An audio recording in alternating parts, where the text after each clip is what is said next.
Hello, ladies and gentlemen. My name is Charlie, and you are watching probably the most unique Let's Play for Kerbal Space Program ever, in my opinion.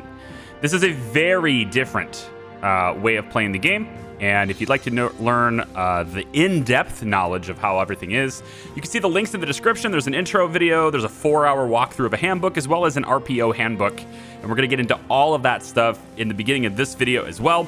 There are also timestamps that you can go through as well, because we're going to be covering game settings and just the very, very basics. We're going to kind of zip through the first video here because we got to get moving. But I want you to picture something really quick, okay? I want you to picture a playthrough of Kerbal Space Program with community-driven elements that's similar to managing a game of D&D, Dungeons & Dragons, right? This is a role-playing game. We've transformed Kerbal Space Program, at least our universe, into a role-playing game. If that seems interesting to you, the links in the description are going to be even more intriguing for you, and you can also participate if you would like to. So, just imagine this for a second. We're in a world, we all live on Kerbin. We are Kerbals. We eat, we sleep, we go to Kerbal films, we drink Kerbal beer, play and cheer with our favorite Kerbal sports, go to work, driving little Kerbal clunky cars and riding on zippy little Kerbal trains. We kiss our moms, we hug our little Kerbal kids before sending them off to school, all the things, okay? These are normal life, just like on Kerbin. But then one day, like a Wright brother, somebody gets this crazy idea: Kerbals can fly. Not so much with wings, but with an amazing engineering prowess. The adventure is born, and suddenly Kerbals are rushing to educate themselves. And there's this explosion of knowledge going on, attempting to better understand what it means to be Kerbal. The worldwide obsession runs wild, and thousands of Kerbals try hundreds of designs, almost all of them failing and exploding. But every once in a while, a breakthrough happens. Somebody just figures it out.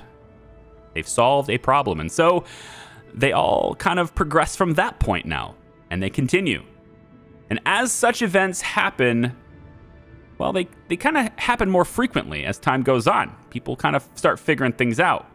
But then another crazy idea is born from a mistake, as one of these explosions somehow shot out in a single direction, and everyone observed as the object behind that explosion appears to travel in the exact opposite direction very, very fast. And light bulbs all went off, huh?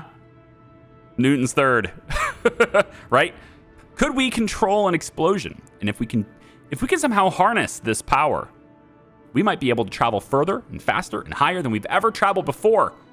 The answers to the cosmos that we've been craving are in our grasp. And this realization changed everything all over Kerbal again. Kerbal kind needed answers in the stars, and this amazing discovery might just be able to get us there. We needed to develop and harness the power in a refined and controlled project, and that is the Celestial Project, and that is my organization that I am playing in this Kerbal Space Program universe that is a role-playing game. I am just another organization, just like all of these guys. The difference is you get to see this universe from my perspective. That's the only difference. Let's get started here, okay? Again, I said there are timestamps. That's the setting. I've set the scene for you, okay? So let's start this off. Now, this is a very different playthrough. We're going to go through the career settings. We're going to set things up, but we're going to very fine-tune, very intentionally set all of these different game settings to present the best balance, not for us in career mode of the game, but rather the best balance for us as role players playing in the universe. There's various different things and ways we make money, ways we interact with each other, not just in the game, but also with each other. And that demands that the settings for the game be a little bit different. Yeah? So first, I'm going to call this KSPCC. This is the Kerbal Space Program Community Career. And we're going to pick a flag. A lot of these RPOs, role-playing organizations, as they are known, have submitted their own flags. If you are an RPO and haven't done so yet, you can still do it. You can still submit your flags. I will get them into the game, and we can use them on your crafts. We have the CP logo. Been waiting for like a reason to use this damn thing. This is the CP logo. It's going to be called the Celestial Project. But basically, it's my initials in a form of a hat. Looks pretty good. Let's go into the game difficulty settings. First thing we're going to do is we're going to click hard. Okay. Now, again, we are not configuring this so that it's super hard for us in career mode. We are figuring this for a balance that makes sense within the environment of this being a role-playing experience for everyone else, okay? As such, we also are very heavily modded. Again, mod list, all the things you want link-wise down in the description. We're going to allow for reverting flights as well as quick loading. This allows us to offset any cracking problems. It also lets us test crafts before we lift them off, like test flights and stuff, yeah? We are going to change the resource abundance to 70%. We're going to change starting funds. All RPOs, all role-playing organizations, I'm going to refer to them as just RPOs from now on. Everyone started with $50,000 in in-game funds. I am just another RPO as well. I will be starting with $50,000 as well. No, I will not, because apparently I can't select 50,000. So I will pay my taxes early, and I will start with 49,000. How's that sound? We're gonna have no starting science, no starting reputation. Science rewards are getting jumped to 70%. Funds rewards are getting jumped to 80. Reputation rewards to 70. Funds penalties are being dropped to 160. I think is what my note said. Reputation penalties don't really matter. We'll drop that to 170. I think this was 160. I don't remember what it was. And decline penalties going to 2. Now, to the advanced settings. A couple of things. We're going to require signals for control of our vehicles, of our vessels. Absolutely. We're also going to allow for plasma blackouts. Okay. Range modifier on the antennas is going to 0.75. Everything else is staying 1.0. We're going to allow Kerbals to level up immediately. And we're also going to enable G-force limits. And we're going to bump these up to just 1.12. I was going to do 1.5. Oh, it does let me do it. Okay. This career mode is months of planning, okay? Like there's stuff that's happened behind the scenes that you would look at this and go, really? You did that? Uh-huh, I did. Just check the handbook down below. That alone was considerable hours, okay? We're gonna go to I think it's where was this? Oh, wait. I was supposed to do so. This part, I'm not entirely sure I'm gonna turn it on. Some of you might be wondering why not turn on pressure limits and G-forces and all that stuff. It's because we have two mods that kind of work together to alter the pressure system, temperature system, and all those things. And this one of the mods is a big work in progress. I don't know how it's going to affect things within the games and crafts, but we do have Ferrum Aerospace Research installed. I can tell you firsthand, crafts that are not built right will absolutely break apart and fail. There's no doubt about that. So, yeah. We are going to go through Contract Configurator next. We are going to turn off these ScanSat contracts. ScanSat contracts off. Okay? So all of this stuff, all the contracts in this playthrough, right? We're going to turn a lot of these off, all right? We're going to start with vessel repair contracts, telescope, chem, tourism, surveys, stations, station science.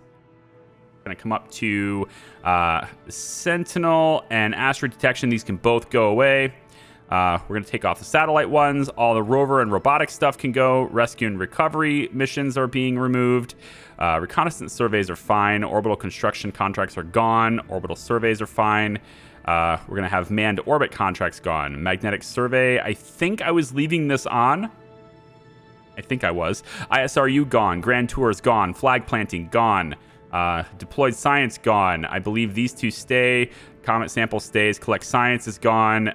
Base construction gone. And then there are asteroid recoveries, anomalies.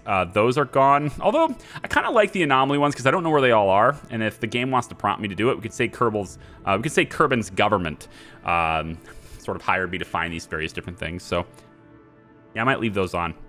Okay, so most of the contracts, as you can see, have been disabled in this playthrough, okay? So not only do we have base settings starting at hard and then kind of dialing things back, so it's more like moderate plus, but we've also eliminated a significant amount of in-game money that I can generate.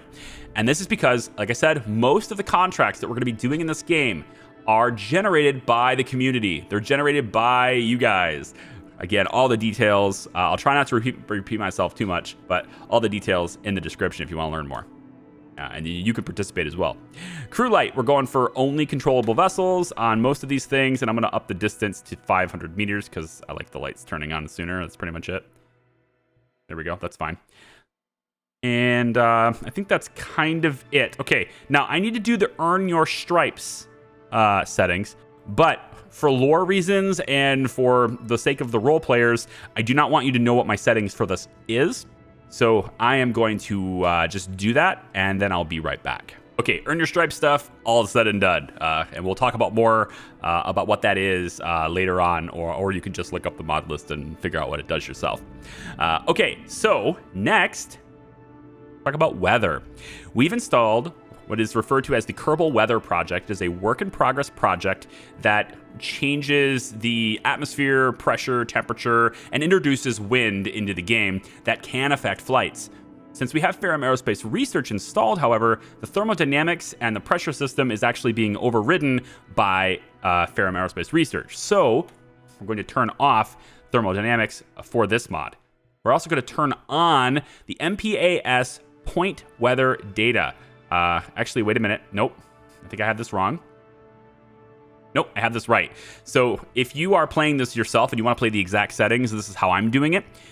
There's multiple ways to play this. The point weather data and the climatology way of doing things change how weather is formed. Basically, climatology will assess the map and it will determine what the climate is for that type of environment, and then it doesn't really change day to day. So if you're at sea level at a certain coordinates, it will be that kind of weather every single day regardless. The weather is going to change depending on where you are, but pretty much it doesn't re-simulate. If you go to the point weather data, however, it will change day to day, but it's not necessarily going to change latitude and longitude. It's a weird way of doing it. You can look up the information in the mod list on how it works. But basically, there is an actual model that's happened over years of Kerbin, and this is sort of trying to simulate that just a little bit. So our weather is going to fluctuate and change as we go.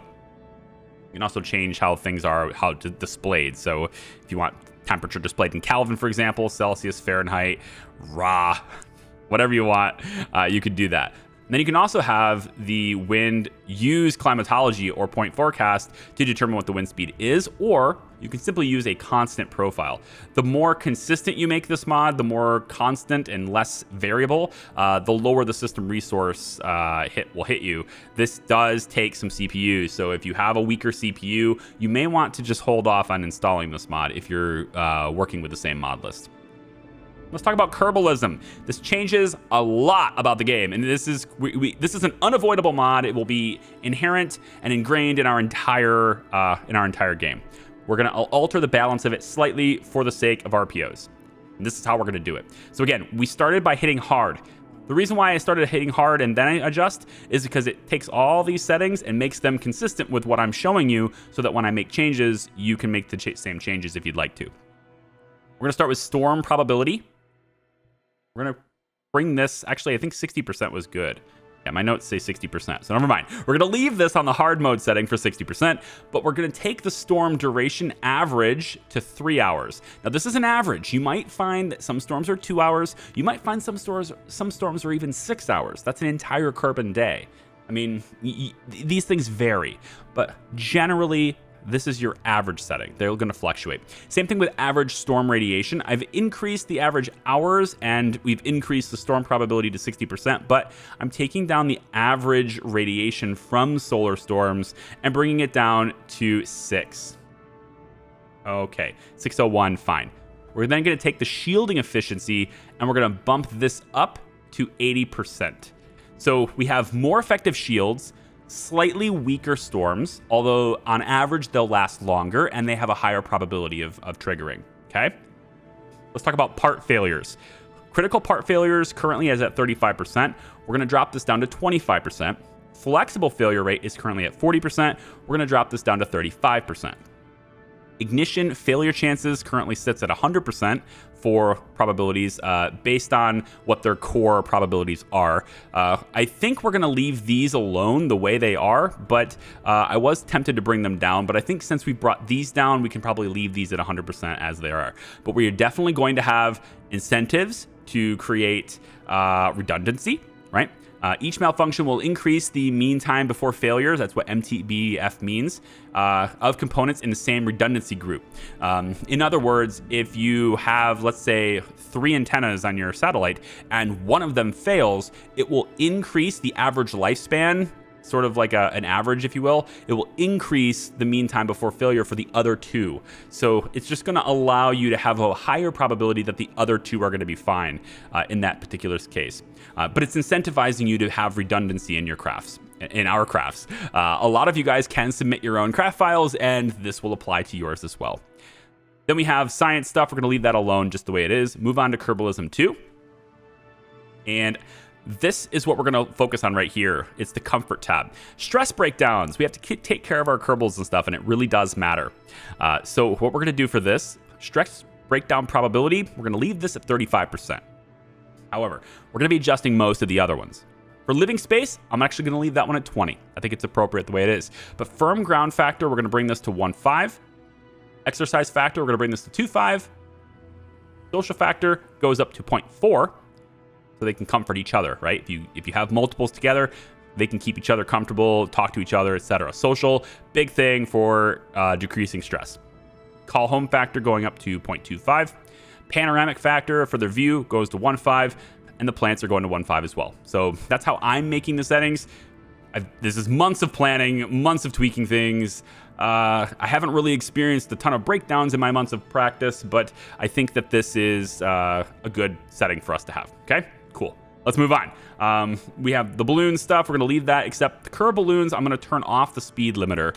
I want the wind to take it wherever it will take it. I don't want the speed of the balloon to be limited. So turning it on, just unleash the balloon, man. If we're going to use it, we might as well. Minimum ambient lighting is a streamer's best friend. Our dark side scenes are going to be lighter because we're doing this for video, so it matters. And I think pretty much everything else stays exactly the same as the standard defaults for everything would be. I don't think I'm changing anything else other than the chem window. I might change the other window that's up there too, but chem window. This depends on your own resolution. I'm playing in 1440p for you guys because a lot of the UI doesn't scale, and it makes me sad that it doesn't scale, but it doesn't. So we have to kind of make the way it is. If any of these mods update, let's just go 350 and 600 on both of these. If any of these mods update to where they will support, I'm gonna go 700 on that one. Screw it. If any of them update to where they support UI scaling, I may switch to 4K moving forward. We'll see. The video, of course, is in 4K. I'm upscaling that, but this is in my play is not. Okay, so that's our settings. I hope you guys are excited. I'm sorry that if this took so long, but this is a very, like I said, a custom playthrough, and we have a lot more to talk about. Again, timestamps down below for those who want to skip to certain parts or whatever. Let's go ahead and start. All right, we're here in the Kerbal Space Center. I want a really quick overview for those of you who are brand new to Kerbal Space Program, just so you're not completely lost. We've got a introductory level 1 runway here. We also have a space plane hangar. This is where we build planes. We have the vehicle assembly building, also known as the vertical assembly building. This is where we usually build rockets. We have the mission control. We're going to be accepting contracts here from the government.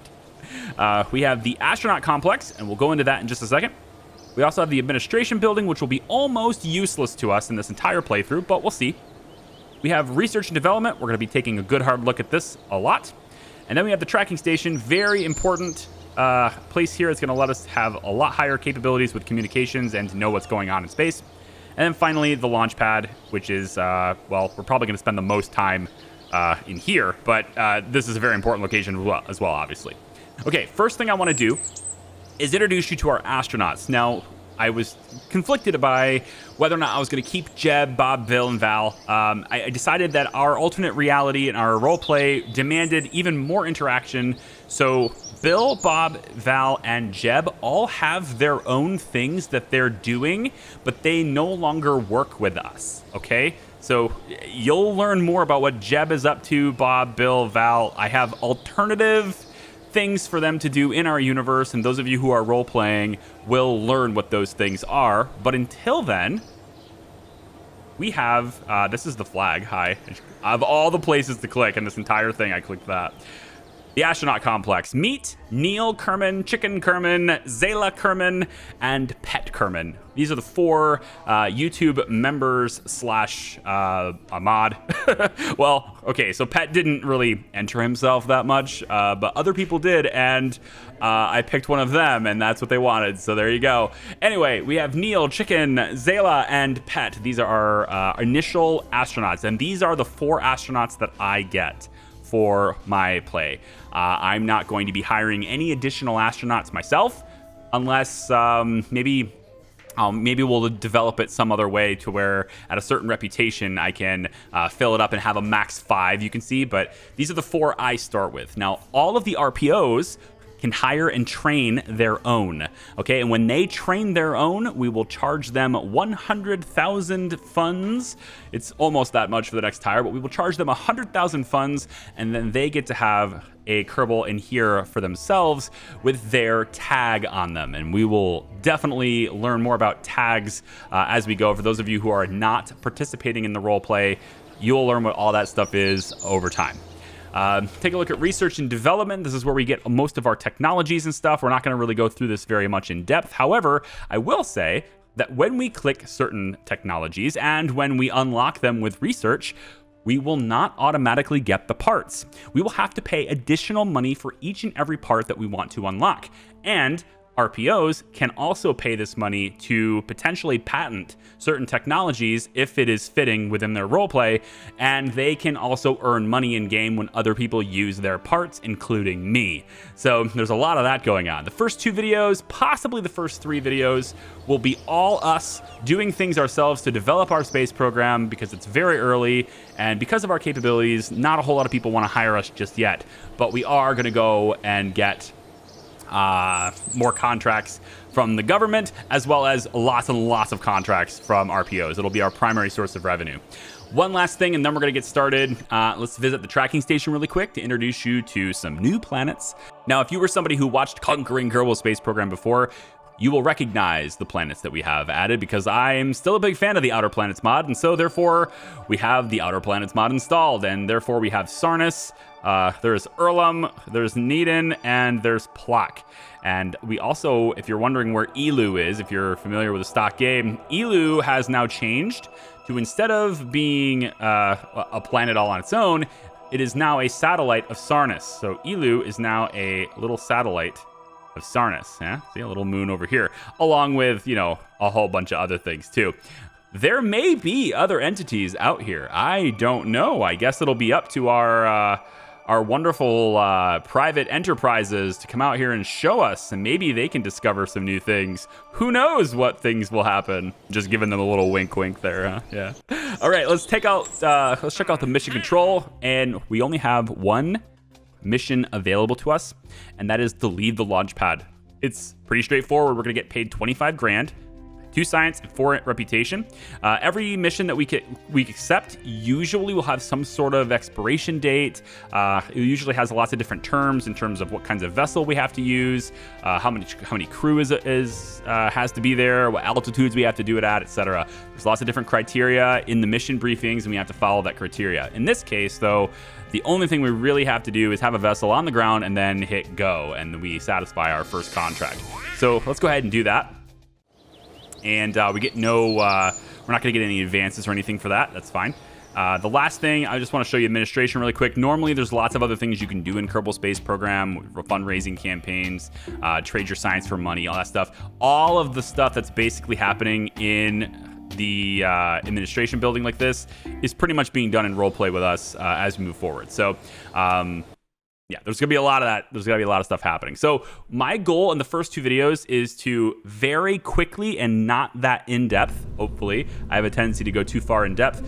introduce new players to the game, but also to rapidly increase our science. So the pace of this video is going to go a lot faster starting now, because we're going to have a lot less stationary sitting here and talking and more launching, aside from this one, because this is the first one, and I really want to make sure people are not lost on the first one. So this is our probe core. It's the Probodobodine Staputnik. Okay, manufacturer Probodobodine Incorporated.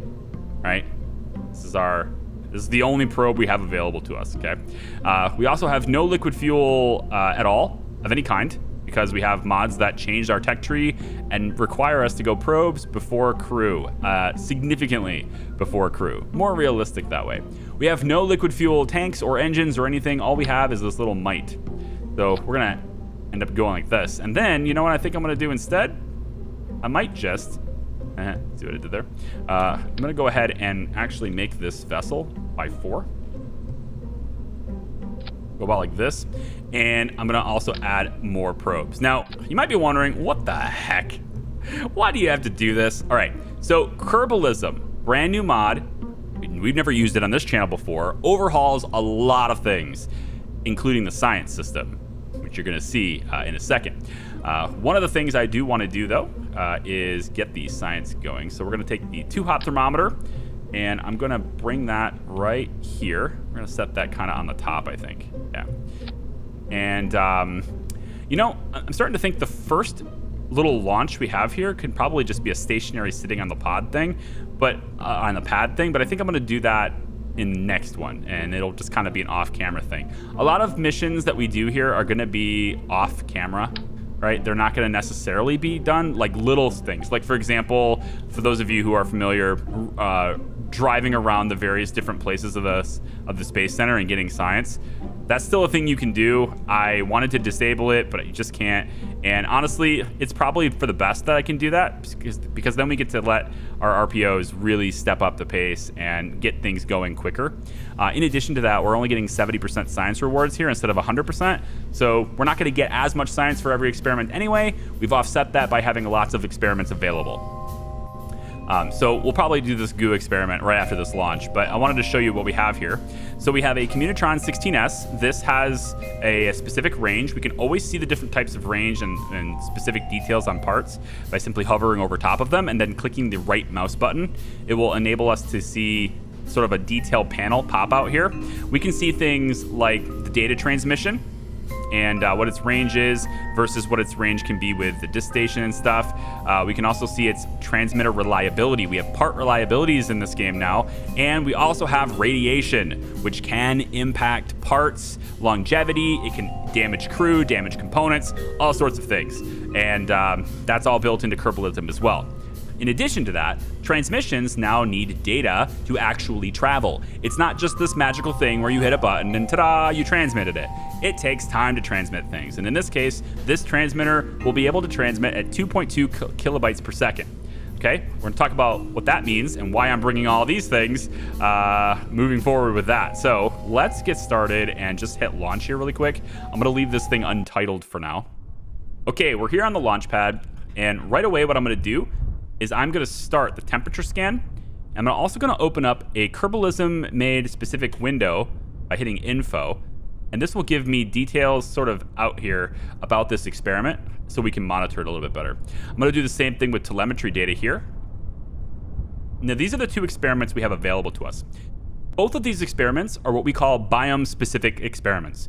That means that these experiments are going to be able to be repeated if we're in a different location. Telemetry and temperature are both things that are location-specific. Temperature changes depending on where you are, your telemetry, all that stuff. So we can, in summary, go and do this experiment again in the water, or over in the mountains, we can do it again, or in grasslands, or deserts, or all sorts of different things. There's different places we can do these experiments over again. A lot of experiments are not biome specific, but rather just regionally, like flying low, flying high, and space low, and space high, etc. And then some experiments are even more restrictive to the point where they can only really be done in very specific situations. However, because our transmission speed is 2.2 kilobytes, if I click my vessel up here, we can see that, go to the data tab, we can see that we are transmitting data but we can only go so fast with this. So right now at this little tab here, you can see it's 835. This is how much data storage we have available. And if I didn't bring in this many probes, we would not have that much data. Notice our capacity is 500 kilobytes for each one of these things.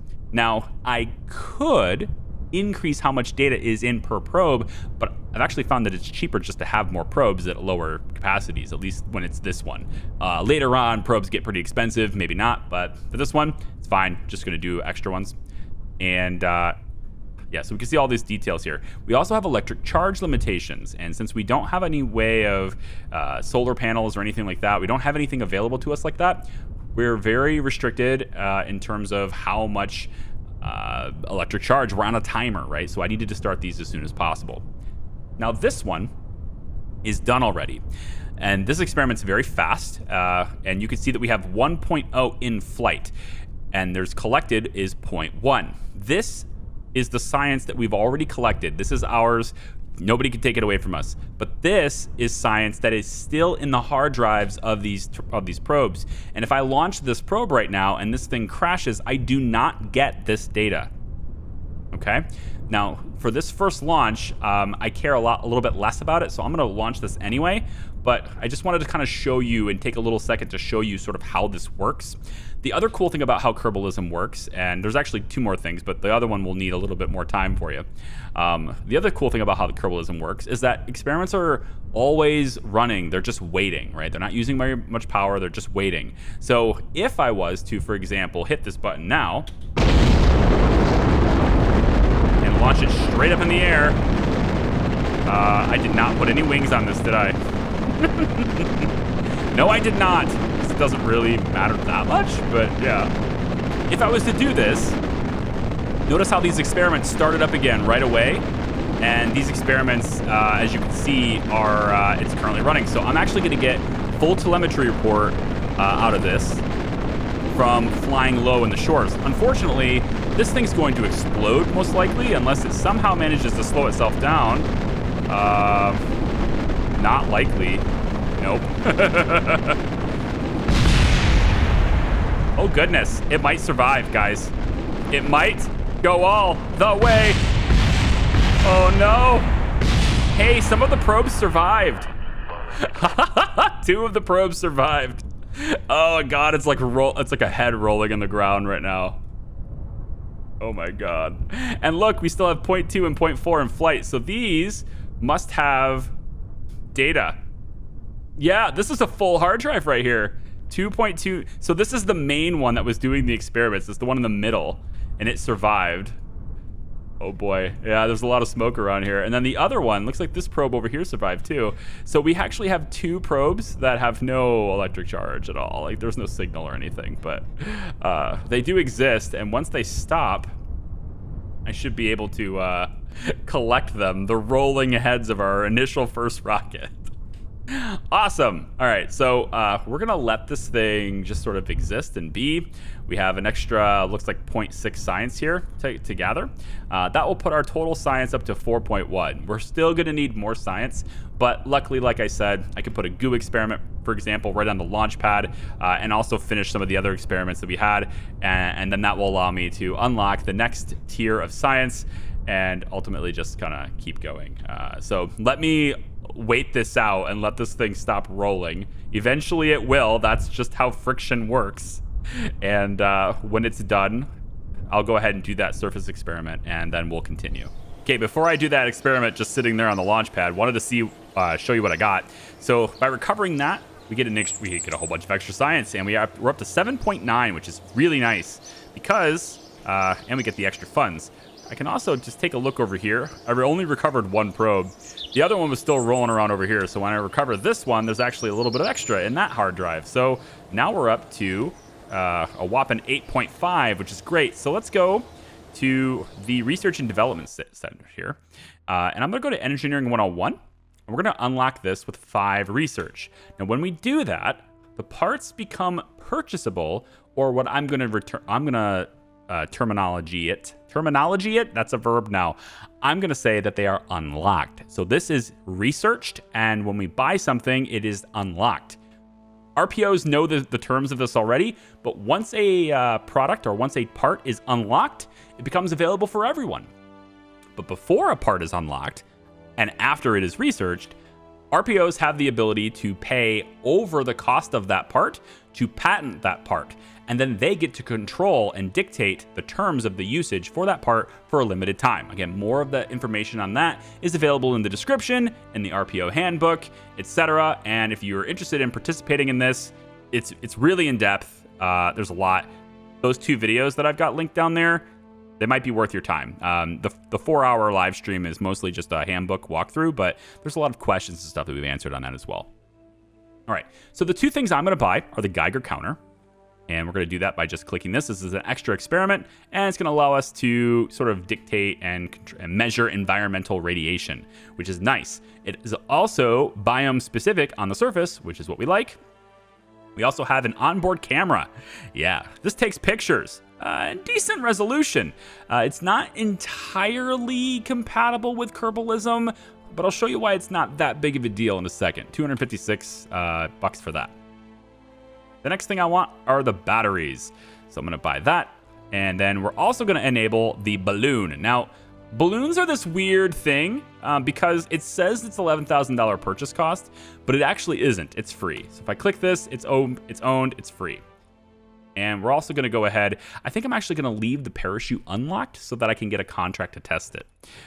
It's a little kind of a metagaming decision, but I'm going to do it anyway. We also have the girder segment. I'm going to go ahead and grab that too, as that will be needed later. The rest of these I'm going to leave off for the time being, unless I wanted a coupler, which I might, but I'm going to leave them off for the time being. So that leaves us with 3.5 science. Let's go back to the vehicle assembly building. Now, our next goal in mission control for, getting new missions and stuff is going to be to reach 18,000 meters, which is considered high in the atmosphere. We're not going to do that in this particular launch. Again, like I said, I'm going to go ahead and just get a bunch of science. But in order to do that, actually, I need to go back and have all of these again, don't I? I need the battery capacity. No, I don't. I unlocked batteries. Never mind. Take that all back. Everything I said, just take it all back right now. We're going to have batteries, electrical. Yep. So let's go ahead and put like a whole bunch like down here. Okay, so this gives me a total electric charge of 210. That's a lot better than we had before. But now we also have extra experiments. We have the Geiger counter, which we are totally not going to put this many on. Science experiments tend to be fairly expensive.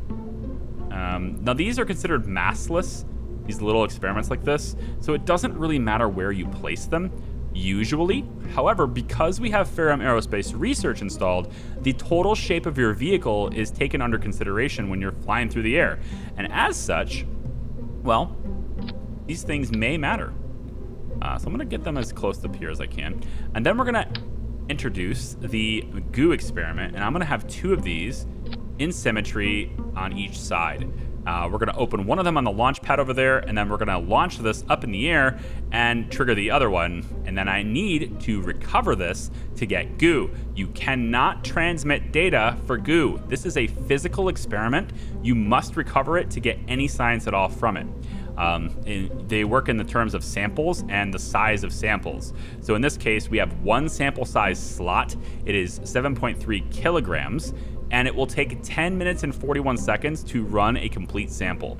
So you have to be sitting there in that environment for 10 minutes plus to actually run it, all right? And it's pulling electric charge while it does that. Now, this is not a biome-specific, I think it actually is. This is landed. I want to say it's not biome-specific, but I might be wrong on that. It doesn't actually say biomes, but I want to say it's landed on Kerbin and then flying low, flying high, et cetera, and then also being splashed down is a different one. You can do that too. The final thing is I want camera, and I'm gonna type in the search box because I never remember what this is. This is the onboard camera, and we're gonna place the onboard camera. Wow, hello, frame rates, how are you? We're gonna place that onboard camera like right over here, okay? And that's gonna allow us to, I don't wanna have this be symmetrical. I don't need symmetry on this. Go like this, single, right there. Okay, I'm not sure what the frame rates are all about. I did extensive mod testing, guys. You notice how there wasn't any videos on this channel for a long time? I mean, if you're coming in late, maybe not, but you're just like, wow, it's been like a month. I know, I've been rigorously testing this, okay? And there shouldn't be a whole lot of, problems that way. Shouldn't be. So what I'd like to do is I'm going to save this really quick as an untitled craft, and then I'm going to leave really quick. We're going to go back to mission control, and I want to see if there is a contract to test the parachutes. Because if there is, then I can get the parachutes as part of a contract and not necessarily have to pay them. So we have part testing contracts, and these are kind of this thing that's going to hold me over until RPOs get in. Most of the contracts we do, like I said, are going to be RPOs contracts, but these are like these intermediaries or these interesting things that I can do to incorporate into other missions for ride sharing, which might reduce cost for the RPOs. If I can make money from the game, like say this right here, for example, they're going to pay me $13,500 with a $5,400 advance. That's pretty good. So if I can incorporate this part into an RPO craft, well, then I can make money from the game while simultaneously making money from them, and that allows me to kind of double dip launches, but also maybe reduce the cost for them because I don't have to necessarily, there's less risk, right? Maybe I fail their mission, but I succeed here. I didn't necessarily lose out. So that's kind of what I'm up for on that. So we're going to take this 0.625 experiment. We need to launch the parachute 11,000 meters up in the air. So we're going to take that. And then I think the heat shield, that's not something I can do. Parachute and flight. Again, this one, I think it's doable and it pays us quite a bit. This is the other parachute. So we'll go ahead and grab this one too. All right, so we're up to 103,000. We got some advances for those. And now this craft, which is going to take a whole lot of science, we're also going to incorporate some of those part testing contracts into this craft so that we can use them. And since it is a contract, we do not have to pay for the part to use it. So this is unlocked for us, but only right now it's considered experimental. So we're going to take and put one of these right there. I might actually move this down because it's kind of in the way. Yeah, I might put it like this. That's not bad. So we're at 17 parts. Now, in the beginning, in the early game, we're limited to 30 parts. Can't really do a whole lot here, but with all these batteries, it's adding to my part count significantly. This little parachute here, we're gonna take that up in the air, and then I'm also gonna use that structural girder segment we have. We're gonna place that right on the top, as central as we can go, and there's actually another mod we have called Tweak Scale. It's going to let me resize existing parts in the game. Their stats tend to size with them. So if I make an engine smaller, it will be sufficiently weaker, and vice versa. And that kind of translates to all sorts of different possibilities. So in this case, it's just a little girder segment. It's not that big of a deal. And to be honest, I think I'll probably put this on the girder segment too. So I want to put this kind of as close in the middle as I can go, pretty much right where it starts to rotating. Probably right there. And then we'll put this kind of parachute like right there. Now we can see in the Kerbal Engineer window up here, whenever I'm building a craft, we can see lots of different stats. There's 18 parts in this, what the average cost is, etc.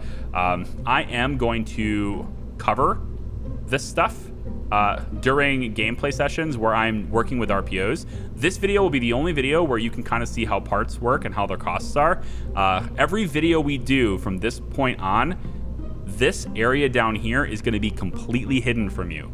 You will not be able to see this. That is intentional because this series is largely being created for the people role-playing. It's being shared with all of you so that we can all enjoy it together, but in large part, I am playing this and making the videos and working with the RPOs. So everything I do in the game, the different mod decisions that are made, and ultimately the different decisions that I make within this playthrough are going to be catered and specifically decided for the benefit, or at least for the balance, for RPOs, not so much for your entertainment, although I hope you are entertained.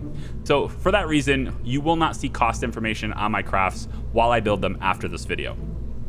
So I am going to go ahead and grab, I have the 2 goo experiments, I've got the Geiger counter, I've got the camera, I need the other parachute. So let's go down and grab that other parachute, which we do not have to pay for because experimental. All right, so we have two big parachutes here. And one thing you can see in Kerbal Engineer is the mass of the craft. It's specific impulse, it's ISP. This kind of dictates how efficient it is. You want the highest ISP as you can go, but typically higher ISP engines are maybe a little bit weaker, or they're only very efficient in certain conditions, like working better in a vacuum of space as opposed to working in the atmosphere.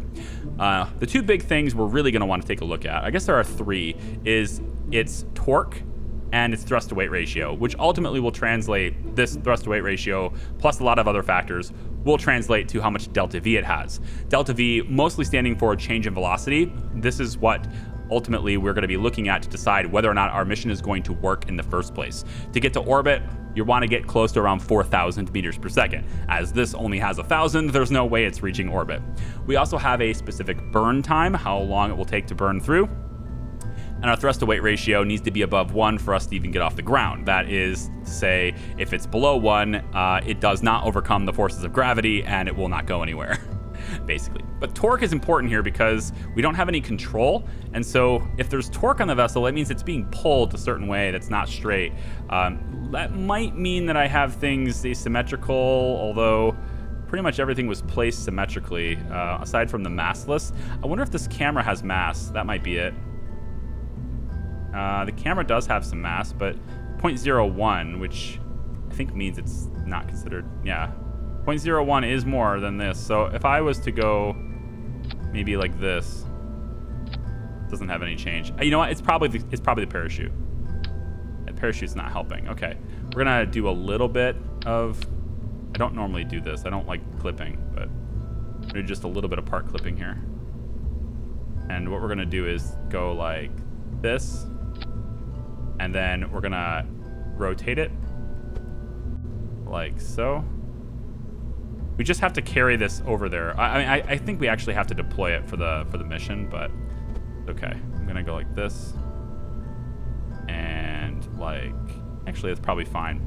And then we're gonna kind of engineer this little thing in here as if it's built into the probe. So we're gonna kind of recess it in there, and now it's like as if we built it directly into the probe. Okay, so this is our little craft we're going to do. It's 19 parts. I don't think there's anything else I need to do other than the fins. I need to make sure that this thing does not, go absolute boom right away. So we're going to get fins on this thing to help it stay straight in the air when we launch it. And I think probably what we should do is implement a little bit of spin stabilization since there is a little bit of torque, although we've almost completely eliminated it now. It's at 0.2 kilonewton meters. So pretty much all the torque is gone, but just to be sure, just to be safe, we're gonna turn these a little bit, which should implement a spin, and that will hopefully stabilize any problems we have. The last bit in this little window here, and then I'll stop catering to, well, I'm never going to stop catering to beginner players. Absolutely not. But then I'll stop trying to state the obvious to most people. And that is our staging at the bottom right. This staging is very important. The things that are going to happen with the craft work from bottom up. So at this point, the staging is very bad. We're going to have to check our staging. We're going to add a whole new set of things here. So let's do like this. What we want is the engine to fire first. That's at the very bottom. Then we're going to have certain parachutes deploy. So this one and this one. I think I might want to have them both deploy together, but let's take a look at the contract. And it looks to me like one of these parachutes has to deploy between 1,000 and 5,000, while the other parachute has to deploy between 5,000 and 11,000. So the Kerbalism parachute needs to deploy at a higher altitude. So for that reason, I want this to deploy, but not this one. So we're going to have them two separate stages there. There's also a speed requirement. It looks to me like the sweet spot here is going to be, around 100 meters per second or slower, as long as we're not slower than 40. So it's probably best for me to deploy the Kerbalism parachute around, let's say, as close to 5K as we can go.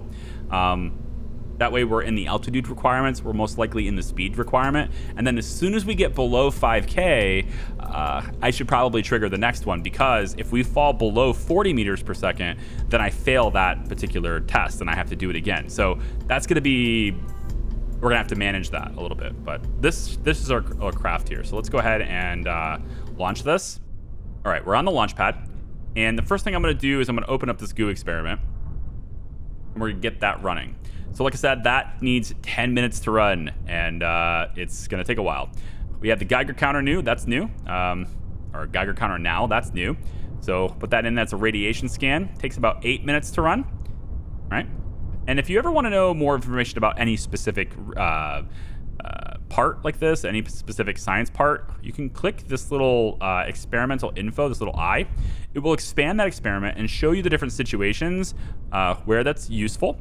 It's electronics, or it's electric charge needs. So in this case, 0.3 per minute. It's very light on electric charge. It also shows you the data size of a fully completed experiment, which is 500 kilobytes. The data rate that it collects is at 1 kilobyte per second. And based on that, it will take 8 minutes plus to run. That's how you can tell. Now, our transmission capabilities are 2.2, so we're actually able to get the full experiment here well within our transmission our transmission time. So right now, we're not storing any data. So if I take a look at my probe core, we have 500 kilobytes of storage capacity, and we're not storing any data because we're not collecting it faster than we're able to transmit it. If I look at Kerbalism right here, you can see that we're transmitting at 1.01. And what you could do in this situation, I just want to just really quick demonstrate this because it's possible to do, is we're going to open up these experiments, and telemetry report is considered stopped, so we're going to have that run as well. Kerbalism will simulate stuff in the background. This is one of the biggest perks of this mod, is it simulates a lot of stuff. So what will happen here, and let's go ahead and actually use the camera really quick, and then I'll show you. So the camera's here. I click scan target, and I instantly have the old vanilla window for science experiments. Transmit 100% of the value. I can go 4.5 science and hit go. This does not transmit it immediately. What it does is it sends the data for this, which is 800 kilobytes, directly to storage. We do not have enough storage on board to store it. I can't even keep the full experiment because we do not have enough storage capacity for that experiment. If I had made my hard drive bigger in this probe, then that would have been different. But I just wanted to show you that not every science experiment can be completed in full, even though it's sitting here because of that. Now I can, however, scan it again. See, we've already transmitted 0.1, right? So I can scan it over and over and over again, and I'll get that data in chunks, but the scanning is not able to be fully processed because I don't have enough storage space in this. But here's one other thing we can do. If I go back to the Space Center right now, in stock KSP, if I'm not loaded on the vessel, I'm not really able to do things with it. But with Kerbalism, everything is simulated in the background based on certain parameters. As a result, this craft, while we're here, is sitting on the launch pad right now, but it is still gathering science data that I queued up, and it is still transmitting it. So while I talk here with you guys, you can see that the amount of science we have is actively going up while I'm sitting here. And this can be applied to a lot of different science experiments on all sorts of different crafts as we go. So there might be some experiments that take months to run. You don't have to sit there through months though. Trigger it, put it in a situation where it can be sustained with perpetual power or something, and then go off and do some other things, and over time, that experiment will process. This is the same for manned experiments, although we have life support considerations and a lot of other things, so it doesn't necessarily mean that it'll go off without a hitch with manned experiments in that way. But you can see that I'm sitting here and my science count is going up in real time, which is kind of cool because I can also spend science in real time as well. So let's say I want to get basic rocketry and start unlocking some of these bigger things. Go ahead and do that. I would like to get a goldfish engine. I like this. Spend money on that. I also like the spark. And I want the shrimp, I think. The Oscar B tank is pretty cool too. We'll get the shrimp and we'll get the hammer. I might leave the swivel for now. I think I'm gonna leave that for now, but I do want the shrimp, so let's get that too. So with 0.4 science left, what I'm gonna strive to get now is getting down to survivability. And that's going to open up the ability to get oceanography and bathymetry. I'm not entirely sure how to use this. Even in my testing, it keeps telling me that there's no storage space for it. So I'm not entirely sure what to expect with that. I might need specifically D-Magic's hard drives in order to run that experiment because I don't think this mod is fully compatible with Kerbalism. That's just kind of the way it is. I'd like to get this probe core, which would be nice. And then I really want to get the photovoltaic panels. These are little solar panels and stuff, as well as the bigger battery. And that's kind of all I really need. The Mark 16 parachute is blue because it's currently unlocked, but it's experimental and it's in testing. Okay, so let's go back to this craft really quick. Yep, we'll hit fly. All right, so this craft sitting here has about 5 minutes left in its electric charge. I can see that by hovering my mouse over top of the battery icon for the craft. And as we get more and more crafts, there will be a list of crafts here that I can switch to, as well as filtering options when we have a whole lot of them.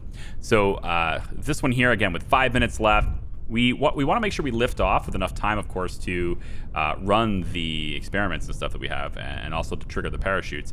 But I also think I might want to just recover this and then use the new parts we have, because we can go higher and do more things in the same launch, and it won't cost us anything. Because if this craft sucks, which it may, I don't know, this may not be centered, right? Actually, I think the thrust to weight ratio on this is pretty bad, so it'll probably actually tip right over. But we'll see.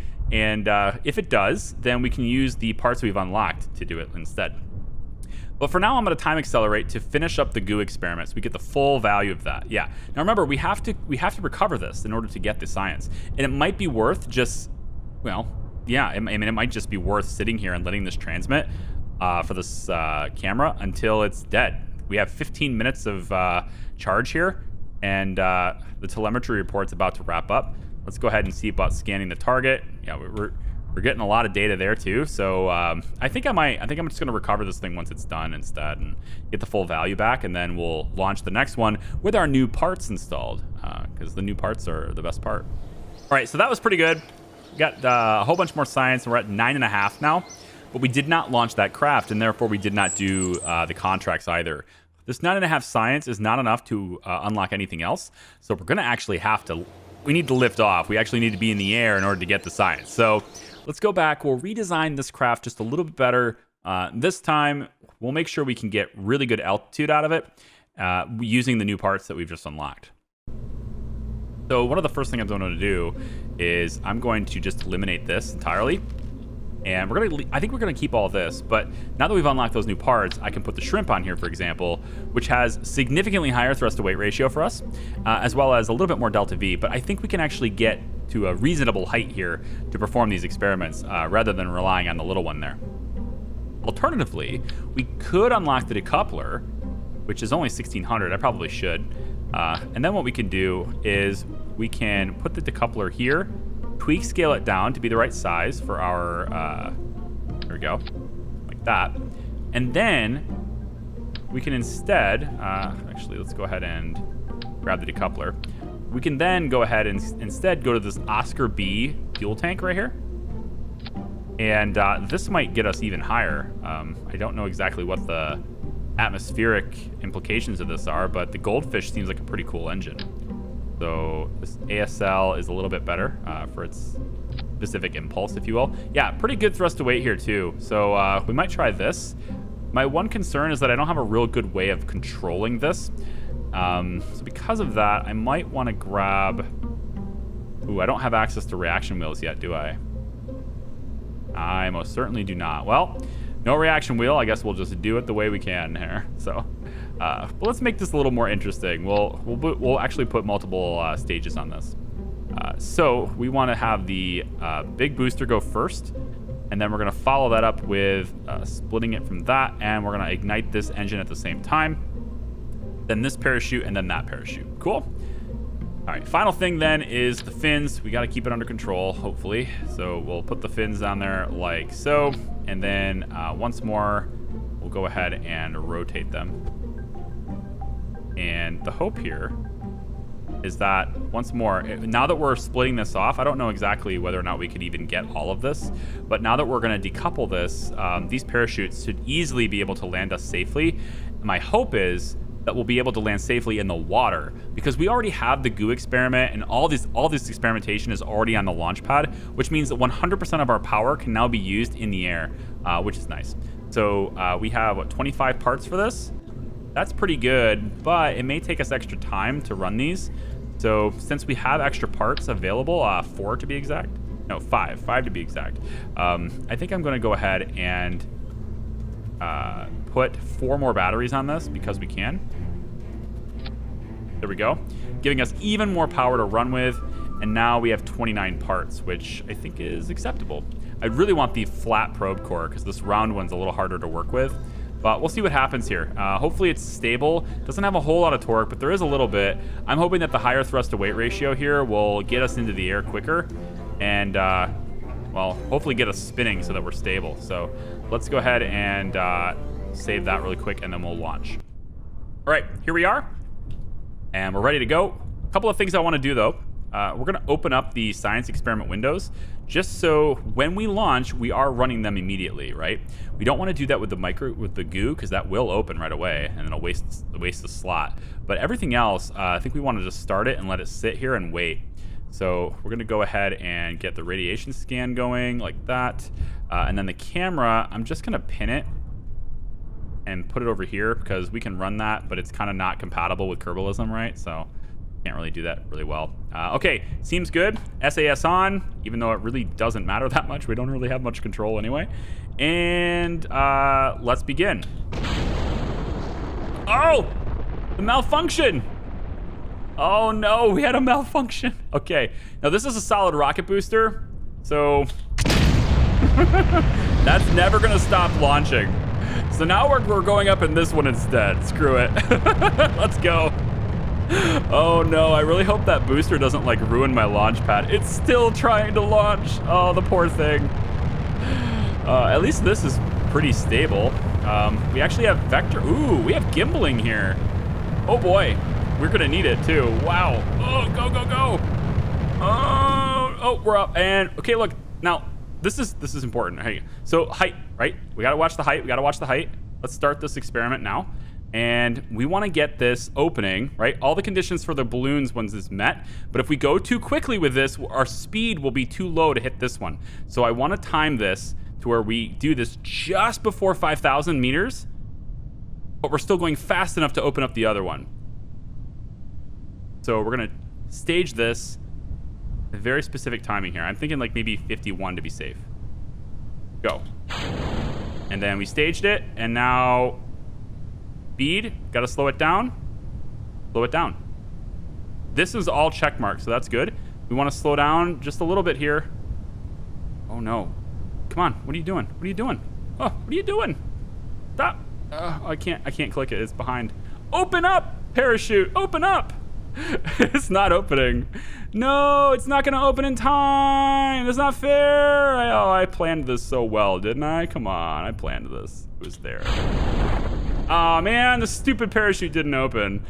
I put it behind the girder. That's what I get for trying to clip this. I couldn't click it, and so each parachute has settings, and you can trigger the settings. So like, when do you want this to fully open, kind of thing, right? And apparently, this little dinky parachute was not programmed to open until 1,000 meters, or at least I guess less maybe. And as a result, it wasn't able to slow us down. But that was a really good plan. Other than that configuration problem, yeah, it is what it is. Also, it's putting us kind of above the. It's not putting us above the water, unfortunately. However, we are still. Well, we should be able to transmit. Aren't we transmitting?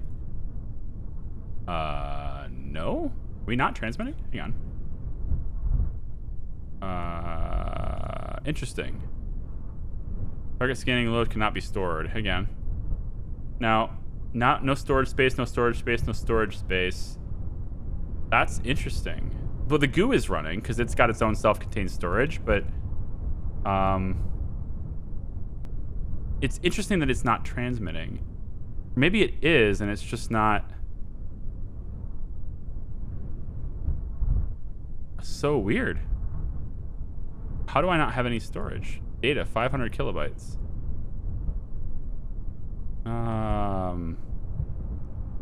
Huh. T-minus 3 seconds on this. Ew, weird. If I stop these, will you go? That's very strange. We do have some science in flight, it says, but I think it's very strange that it says we don't have any storage when it... I mean, we've occupied, yeah, 500 kilobytes. So it must be these. Maybe it's the fact that... Maybe it's the fact that these are currently running, but they're all using it, but it doesn't say we're transmitting, are we? I don't see any indication that this data is actively transmitting. Okay. Well, I mean, we have some in there. It's not nearly as much as I wanted to. We did complete one contract, thankfully. We just didn't quite configure it well so that we could trigger that one too. The good news is, if there is good news, is that we still get to maintain control or maintain access to the Mark 16 parachute without actually having to pay for it. While that contract is active, we still have access to the experimental model. And it looks like that booster is still sitting there. Nice. All right, we are down. We are landed. And we can just hit that button, try to save it. It won't matter, I guess, and we'll recover it. All right, so it looks to me we came in just shy, guys. We're looking at 17 and a half science, unfortunately. And that booster is not recoverable. It's not there on the launch pad, so yeah, it's just gone. I guess it blew up. If we take a look at this, I did get enough for survivability. That's what I wanted, actually. I thought I needed 18 like stability, but I don't. Stability has the PresMat barometer. I was hoping to get that. We'll get that next video. It's fine. But today is all about survivability. So we're going to get this, hit this, and now we get access to the Probodobodyne OKTO. Much better probe. We're going to grab that first. I don't exactly know how to run the bathymetry thing. I'm going to hold off on that because, again, I think without having the hard drive, I can't really do that very well. But we're definitely grabbing the panels, the Z200 batteries, and I don't think I need to grab the parachute since I do have a contract for it for now. But I do want to grab the real chute just so that nobody can patent it. Yeah, I'm doing that. So here's this. Everything else I think I'm going to leave for the time being. We've got radiator panels here. We got a Communitron 16 antenna, some landing legs, and a heat shield there. But the bathymetry experiment, I'm going to hold off on buying that because, again, we can't really do anything with it yet anyway. So the last mission I'm going to do, I know this video is long, but it needed to be. And honestly, future videos are going to be even longer because this is a hybrid series. We're going to be doing a lot of live streams for this. Live engagement with RPO owners and doing missions that other people want to do. So if you're not into that kind of thing, I'm sorry. We will do timestamps on every video that is live streamed as well as this one. We'll do timestamps on those too so you can navigate as appropriate. But there are going to be longer videos for this just because of the nature of Kerbal Space Program and getting things done as fast as we can. And as few videos necessarily as we can. So we do have one active contract. That is that experiment. But now we have one that says reach the upper atmosphere. And that is to get to 18,000 meters up. I think we can probably handle that. But I want to see if there's another part thing I can do. Thumper, flee, hammer, in-flight over Kerbin. I think at the launch site are always the easiest ones to do. So we might do the at the launch site one this time. And I think I will because I have an idea on how to do this one. So here's what I want to do. There's 3780 here. We're going to do the coupler at the launch site. Mm-hmm. And we're going to design one more vehicle. And this launch that we're about to do is not really a launch at all. This is our first RPO contract. For lore reasons, I wanted to incorporate this RPO into the series as soon as possible because I wanted to show you one of the new mods that we have. But it's not within the roleplay to show you that yet, since there's no reason for my agency to know it yet. So for this contract, we're going to be building a craft for Kerbin's atmospheric monitoring services. This RPO is basically our national weather service.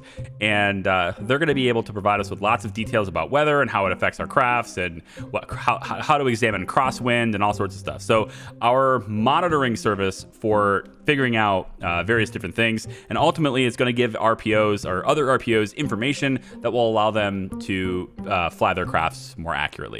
For this, we're going to take this nifty little Probodobodyne OKTO, and we're going to take a bunch of batteries. I wanted to get the batteries before we did this. So where is it? Electrical. We are going to put, actually, no, let's put it underneath. I think we're going to put 3 of these. It's going to give us 650 electric charge, which is very good. We're also going to go ahead and up the data capacity. Notice how that does make it more expensive. Yeah, we're going to go to 3 megabytes. Not only does it make it more expensive, but it also makes it way more too. It increases the mass. Then we're going to take these photovoltaic panels, and I'm going to take and do 2 of them. And we're going to angle them downwards. Yeah, kind of like this is already trying to do. We're going to angle them downwards. And you'll see why we're angling them downwards in a second. Or actually, when we launch this thing. So we're just going to kind of go like that. Okay? Seems good, man. All right, the next thing we're going to do is we're going to grab the antennas. Now, we have access to the Communitron 16. This transfer speed is 2.2. That is identical to the 16 we already have. That's the 16S. The difference between these two, though, is that this one is extendable. It has a 1 million meter range, to where this one is not extendable.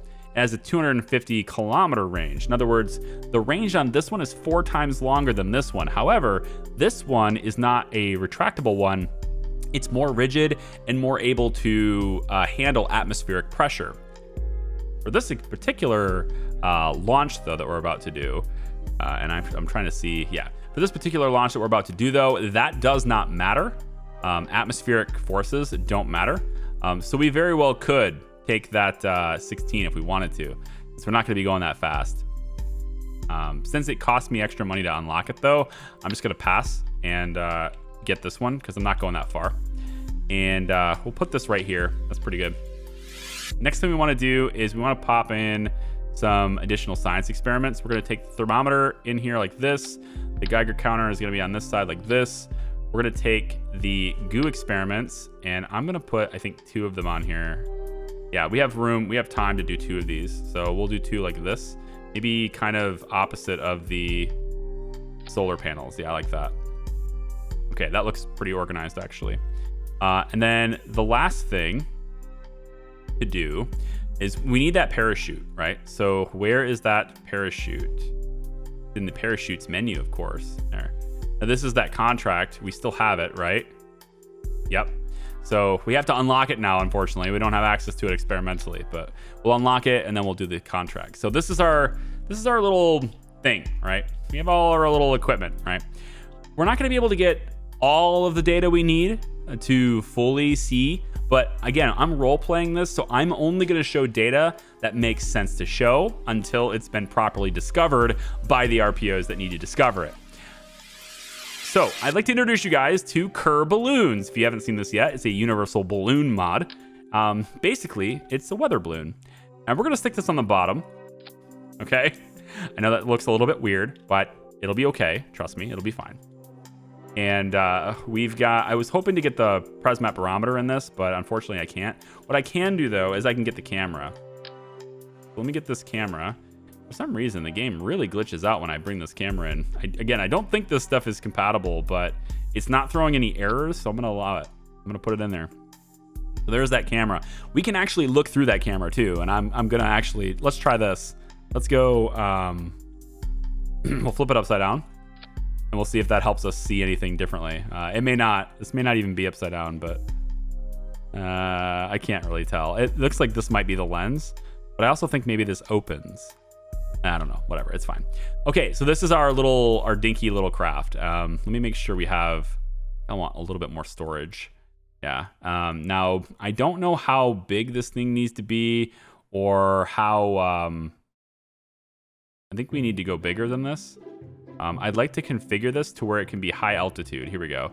So high altitude. Yep. So we're going to pay a little bit extra for that, but we want it to be high altitude. And then I am going to, I think, I can't tell if the flag is on or off with the toggle. So I'm just going to leave it alone for now, I guess. And then configure balloon, show balloon info. So this, if you want to know the info for the balloons, it's here. I'm not really super concerned about it right now, but maximum pressure, minimum pressure, etc. And this will be the craft we're going to launch right now. So let's go ahead and we're going to call this first weather balloon, I guess. Weather balloon. Okay. Now I want to introduce you to something that we're going to be doing, and this is tagging. RPOs have various tags. They can own vehicles. If you are role playing in this with the rest of us, there's about 60 people role playing this so far.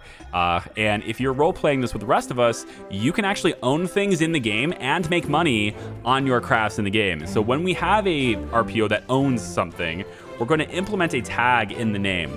In this case, the tag for this is, this is the Kerbal Atmospheric Monitoring Services. So theirs is CAMS. And you'll have this here. So first weather balloon, and then the tag is CAMS. I haven't decided if we're going to put things in the beginning, put the tags at the beginning of the names or the end of the names yet. I don't really know which one we're going to do, but that's what we're going to do for this one here. Just this one here. So we'll go ahead and save this, and we're going to quote unquote launch it, and we'll see what happens. All right, here we are on the little launch pad that we got, and I actually forgot to incorporate the new contract we had for the decoupler. So I went ahead and just real quick edited this before we go, and it's got a structural piece and the little decoupler we have to test on the launch pad is what it says. So all we need to do basically is just hit go with this. There we go. That's it. That's all that needed to happen. Now we can go ahead and inflate the balloon. So let's go. And it's going to inflate, and it will lift us up, and whoop, up it goes.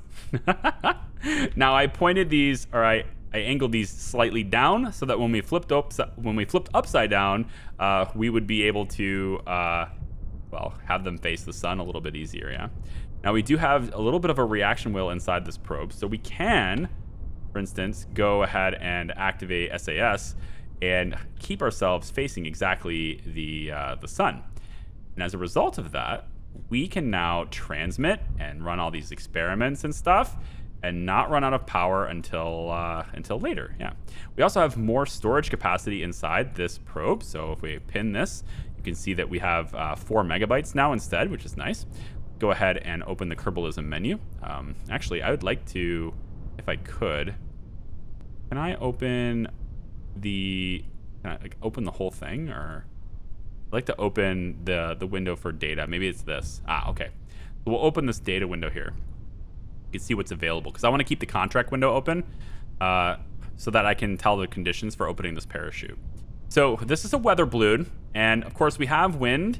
We have certain atmospheric conditions. Today may not be a very windy day, but if we have any wind, it will move us. This will not go straight up in the air. It will start to drift to one side or another, and we'll also see that as apparent when we use our parachutes and stuff too. Big old logo on the balloon. I'm liking that. There it is. Yeah. We also have some visual mods as well. Things like Scatterer, for example. We have Eve installed. The Astronomer's Visual Pack is what we're using. Again, mod lists and stuff. It's all down in the description, but you can see how we're casting a shadow on the water back there. Little details, man. It's crazy. I'm also rocking 8K textures. Don't ask me why. It's just something I felt like doing. I was going to play this in 4K. That's why. That's pretty much. But now that we have more storage space, you can see 3.81 megabytes. If I run this, now when we transmit, we can store the entire sample, the entire photo. That's 800 kilobytes. We can store that whole thing, which is nice. Okay. Do we have every experiment running? No, telemetry's not. So let's get that running. And then I think that's everything. I want to say that's everything. So the probe's telemetry ran. Yeah, we have temperature, radiation, and then the goo experiment is running too. And I think that is getting close to done. Got 3 minutes left in it. That should be plenty of time. And then radiation also has 5.5 minutes left in it too. We should be good to go here, I think. Yeah. So let's move this window over here slightly. Move this window over here slightly. Now this is configured to be a high altitude balloon, so it should be able to go a little bit higher than the other configurations at the expense of cost and mass and all that stuff. But I don't believe it can go any higher than the 18,000 meters. Like, I don't believe it's going to go high above Kerbin. So I think this probably pops around 15, 16K. We'll see. I might be wrong. But then as we start to fall, we can then pop the parachutes. I'm going to have to wait till 5K to do that, unfortunately. But we can pop the parachutes and slow ourselves down that way. I can also toggle parachute settings here. So I can have it automatically pre-deploy based on certain pressure or altitude based. And then that's something you can configure as well. This is really helpful for arming parachutes when your probe is going to come back down into the atmosphere, but it is very unlikely that you will have communications with it when it goes to land. We did get to 18,000. Wow, that's pretty cool. Oh, we did. I didn't think we would, but we totally did. I could have accepted that contract after all, couldn't I? Oh, well. It is what it is. We're very high with this high altitude balloon. Look at it go. Look at it go. We're way up in the air now, huh? And you see how the balloon's getting a lot bigger too. It just, as the pressure is lower, it's able to expand, you know? It's nice that way. So I'm gonna tell this balloon, or this parachute, sorry. I'm gonna tell this parachute to deploy at, let's say, I wanna give us enough time to transmit stuff, but, oh wait, I can stop this. Let's stop this experiment and start this one. Oh boy. So we're falling now. Yep, balloon just popped. So I can tell this to, let's have it deploy at like, I don't know, 4,700 or something. If we can, but I don't know if we can. I probably will just stage it. All right, so we got it to 26K. That's pretty impressive. Again, I did not think we would get that high with that balloon, but we totally did. And there doesn't seem to be a whole lot of wind today because we didn't drift hardly at all. I have to check to see if the mod's working. I think it is. I mean, I've seen it work before. I've seen it work a lot. I've had it drift me like way over here before, but not since I installed FAR. So it's possible that, you know, with installing FAR, there isn't as much wind, or maybe it's just, I kind of want to take a peek at it. I know it's like lore reasons I shouldn't, but now that I'm already like, I can't do anything about it, right? Just take out this. I want to see if there's any crosswind. So we have almost no crosswind. This is a very non-windy day, pretty much. Yeah, I can turn it off, turn it on. We don't really have a whole lot of wind, yeah. So that's kind of why. There's hardly any crosswind at all. Lame. Well, it's just today. It'll change every day kind of thing. So we're still transmitting. We still have tons of stuff. We don't technically need to transmit. We can get away with just having it stored, right? We don't have to transmit it. But also, this goo experiment can no longer run, so we'll go ahead and close this, open this one back up, because this is the one that was low, and this is the one that was high. So we're looking at the conditions here. I'm still going too fast. I'm gonna see if I can't maybe like try to get the wind speed by rotating really quick. Can I get you to slow down enough to hit this, please? Please slow down, please slow down, please slow down. Running out of time. I'm not gonna be able to get it down. So I need to have another parachute that can slow me down, but not slow me down too much, right? Because the problem with the parachutes is that they'll go way below 40. I'll be down to 4, you know? So like this one's harder than it looks, just because you have to have it at a very specific altitude range, but also at a very specific speed in that altitude range. So probably what I'll have to do is custom design something specific to hit that, like a little rocket that can go, you know, 6K or something, and then as it begins to fall down, it hasn't really picked up speed enough to go over the 110 yet. Or I just need something that has a lot of drag, but it doesn't matter. It's fine. So yeah, we're letting this stuff transmit, and I'll go ahead and speed up time really quick here, but we should have a lot of science. We have 0.4 credits here, 5, 7.4 there. That's cool. 1 credit there, 0.7 there, and 0.5 here. That should be enough science combined with the 8.1 we already have, 8.2. That should be enough science to unlock the next node that I wanted to go after, which is general rocketry. But if it isn't, then I will launch even more things way up in the sky, right? That's how we'll do it. And that'll be it. So this is gonna be the first video. There is another one before we start streaming and working on RPO contracts more in-depthly. I am looking to get towards the Mark 1 command pod for aircrafts, so that I can make a little dune buggy and just go off to each one of these biomes. I know it's really gamey, but for the sake of getting RPOs to be able to do more things faster, I'd like to just get that science and blitz through it. I am only going to buy a part from that tech tree if I really need it to progress. I'm going to let RPOs have time to unlock things themselves if they want to. They have 3 options. They can either pay 5 times the unlock cost or the entry cost to get exclusive rights to it for a year. Hey, hang on, wait. We're at the tracking station now. Does this count? Hey, maybe this is disabled. Maybe doing things at different biomes is disabled, because I should be at the tracking station right now, and this will be a completely separate biome. But this is considered the shore, so maybe that is disabled. That'd be nice if it is. Yeah, I'd be really happy if that is, because honestly, it's there, and if it's there, I'm gonna do it. But if it's, that's just my thing. Like, if it's there to do, I'm probably gonna do it. I'm just too tempted by it because I really want to get going, but looks like I'm gonna have to actually work for it. Yeah. Anyway, I'm gonna recover this. We're gonna get that science, and then we're gonna wrap this up and call that a day, at least for this video. So thank you so much for watching. I really do appreciate it. This is gonna be very different, but I think it's gonna be very different in a very good way. I hope, anyway. So take care of yourselves. Give the video a like, comment down below. And if you guys are one of those companies who are playing this game with me, look at that, 17.9. It's like 0.1 science away from being able to unlock that. Shucks, I wanted the barometer.